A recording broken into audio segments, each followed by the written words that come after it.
Okay, welcome back everyone. So we're continuing on in the Chapter 1 guided notes, so hopefully you have your student workbook out and are following along and filling in the blank spaces there. What we're going to talk about today is a very important topic in physics. We're going to use this the rest of the year. We're going to talk about vector arrows. And if you remember from the last class period, we talked about vectors. And a vector is a quantity that shows magnitude and a direction. And so we do that with these arrows. Let's get going. So vectors are represented by an arrow, just like the one shown here. Okay? The length of the arrow shows the magnitude. So length of the arrow shows the magnitude.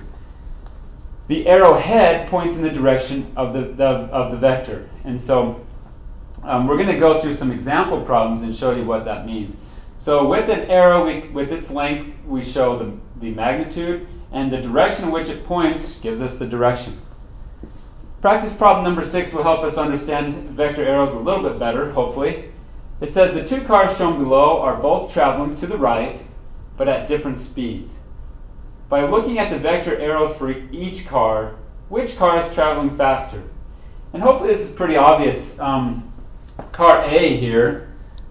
Car A's vector arrow looks to me to be about twice the length of car B. So I would say that car A is definitely going faster. But let me talk about the length of these arrows. So this one's twice as long. So we could say, I don't know, maybe it's going 30 meters per second. And if it's going 30 meters per second, how fast would car B be going? And to me it looks like this arrow is twice as long, so I would say that car B would be going half as fast, or 15 meters per second. But we don't have any information on that. I'm just showing you that the length of the arrows gives us the magnitude. And they're both pointed to the right, so they're both going in the same direction. Okay, again, the length of the vectors tells us magnitude, and the arrow head, which way it's pointing, tells us the direction. Okay? Coordinate axes are used to represent position. We talked about this last time, the coordinate axis system here. We've got an x-axis going left and right, and we've got a y-axis going up and down. And so we talked about the sign notation as well. In coordinate number 1, we have a positive x. In coordinate number 1 and 2, y is positive. In coordinate 3, x is negative and y is negative. In coordinate 4, x is positive but y is negative. So we've reviewed that last time, and hopefully that makes sense. But now we're going to throw on some degrees. 0 degrees is directly to the right. If we're going, and this was, we talked about last time, was east. If we're going up, that's 90 degrees, and that's north. If we go directly to the left, which would be west, that's 180 degrees. And if we travel south, straight down, that's at 270 degrees. And so we can, if we have a vector, we can determine what degree that vector is pointing. Okay, and so if we have a vector, let's say it's 10 newtons. Now we haven't talked about newtons yet, but this N stands for newtons. It's a unit of force. We'll talk about it a lot. It's just how much force is used. At 45 degrees, this vector that was just drawn will be at 45 degrees, and that length must correspond to 10 newtons. Okay? But it doesn't matter where you put this arrow. It can be anywhere on this board. As long as it's that same length and it's at that same direction, it's the same. And so vectors are the same no matter where they are located, as long as the magnitude and direction are the same. Let's see if I can slide this out of the way. Okay. So let's talk about adding vectors for a second. Two vectors can be added together to make a single vector, to make one single vector. And it's called a resultant. If you add two together, it makes what we call a resultant vector. So a resultant is a single vector that replaces two or more vectors when they are added together. We're going to go through a lot of examples, and we'll talk about resultant vectors here in a second. So if vectors are pointed in the same direction, you simply add the magnitudes and the direction stays the same. So for example, if this was 3 newtons and this was 3 newtons, and we wanted to add these two together, we would draw an arrow twice as long and say it's 6 newtons and keep the direction in the same direction. Okay, now if vectors are pointed in opposite directions, you also add them, but remember the sign. The direction is also determined by the sign.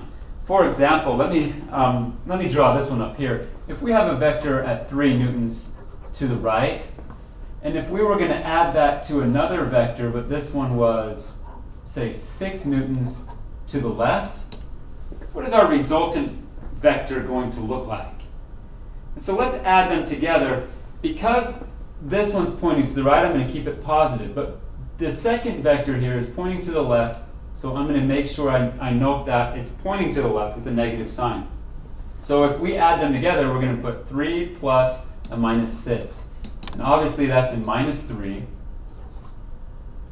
And so our resultant vector is going to be length of 3 newtons, and it's pointing to the left. Okay. So that's adding vectors. Let's see what we have. So a resultant is a single vector that replaces two or more vectors. We talked about that. So adding vectors here. If we were going to add two vectors, one is A, the first one is A, and the second one is B. Let's look at what A is doing. It's 5 newtons at 0 degrees. Okay, I think I have okay. So this is our vector A. It's pointing to the east, or 0 degrees, and its length is 5 newtons. Okay. Now we're going to add vector B, which is at 7 newtons. So it's a little bit longer. This vector is a little bit longer in magnitude, and it's still pointing in the same direction. So if we're going to add those two together, what do you think we will get? So all we do is add them together, and then we draw the resultant vector. It's going to be 5 plus 7, so 12 newtons, and you keep it, since they were both pointed in the same direction, the direction doesn't change. So 12 newtons at 0 degrees. Okay, now if we subtract vectors, let's say we have vector A is 5 newtons at 0 degrees, so again it's pointing straight to the east or to the right. And we're going to add vector B. But vector B is 7 newtons at 180 degrees. 180 degrees is straight west, so it's to the left. So if we're going to add those two vectors together,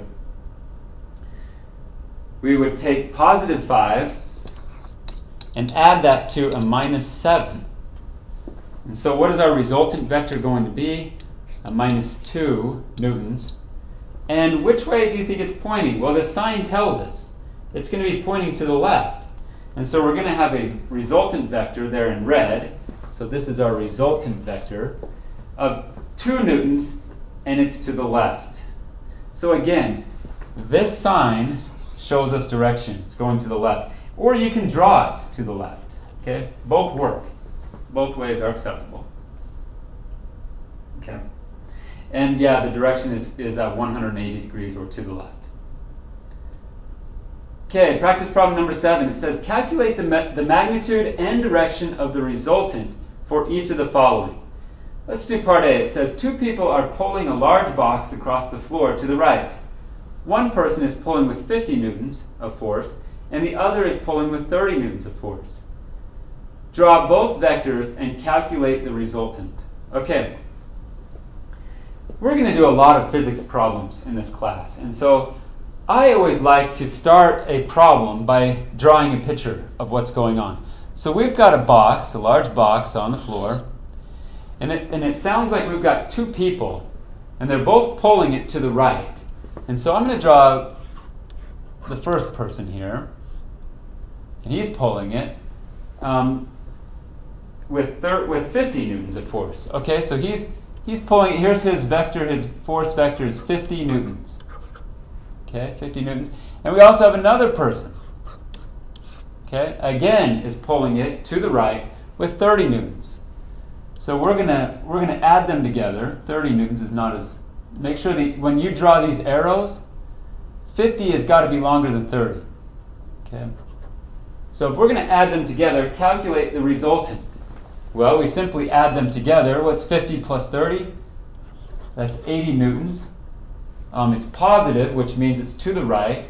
And if we wanted to draw that vector, we would put that 50 and that 30 together, and this would be 80 newtons. And so that would be our answer. Okay, let's do part B. It says two people are in a tug of war. The person on the right is pulling with 70 newtons of force, while the person on the left is pulling with 65 newtons of force. Draw both vectors and calculate the resultant.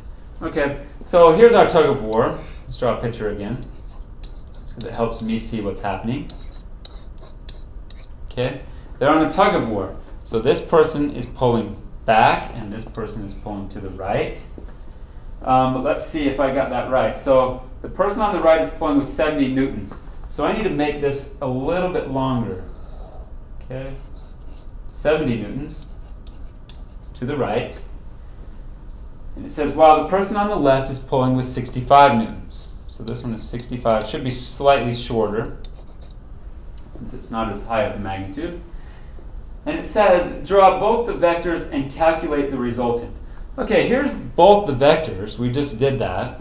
For the person on the left would be this one, 65, and the person on the right is 70. And now let's calculate the resultant. Since this vector is pointing to the left, I'm going to say it's negative 65 newtons. This vector on the right is pointing to the right, and so I'm going to keep it positive 70. So if we add them together, we're going to put a negative 65 plus 70. And we can see who's going to win this tug of war, right? I mean, just by looking at it, we know the person on the right, he's pulling with more force. He's going to win. And so if we add them together, that's going to be 5 newtons. And it's positive 5 newtons. So if you were to draw that resultant vector, whoops, I'd probably do that a little bit too long. 5 newtons would not be very long. So anyway, that's what it would look like. Okay, adding vectors at right angles. Let's talk about that for a second. To add vectors at right angles, draw the vectors with arrows and connect them head to tail. The head is the arrow part. So if we're going to add vector A, this one, to vector B, we're going to put vector A down right here and connect vector B head to tail. So this is the tail of B. It's going to go and point up. And so the resultant is going to be from the very start of your first vector, so the tail, to the head of your last vector. And so your resultant will connect like that. So the resultant is a vector that results from the sum of the two other vectors. We just talked about that. It always points from the first vector's tail to the last vector's tail. So we're starting from the tail of the first one right here, and we end, and it points to the last vector's head. Okay, let's try a practice problem and see if we can get this. One person is pushing a box to the right at 25 newtons of force. At the same time, another person is pushing the same box up at 40 newtons of force. Calculate the magnitude and direction for the resultant. Okay, let's draw a picture again. I like to draw a picture. Okay, so it says, let's see, let me read it again. One person is pushing the box to the right. Okay, so we've got one person here, and he's pushing it to the right with 25 newtons of force. So I'm going to draw a little vector, 25 newtons to the right. So that's positive. While at the same time, another person is pushing the same box up at 40 newtons. So there's another person over here. He's pushing the box up at 40 newtons. So this is going to be a little bit longer, 40 newtons. And it says to calculate the magnitude and the direction for the resultant. Okay, let's take the first vector, 25. I'm going to draw it a little bit longer over here just for sake of explaining it. 25 newtons. Now we draw the second vector from the tip of the first one. And this one's going up at 40. Sorry, I went through the wording a little bit there. So 40 newtons of force. And if we wanted to draw the resultant vector, we start at the very beginning, the tail of the first one, and we end at the head or the tip of the second one. And so let's draw that resultant vector in there. I'm going to put an R for resultant on that one.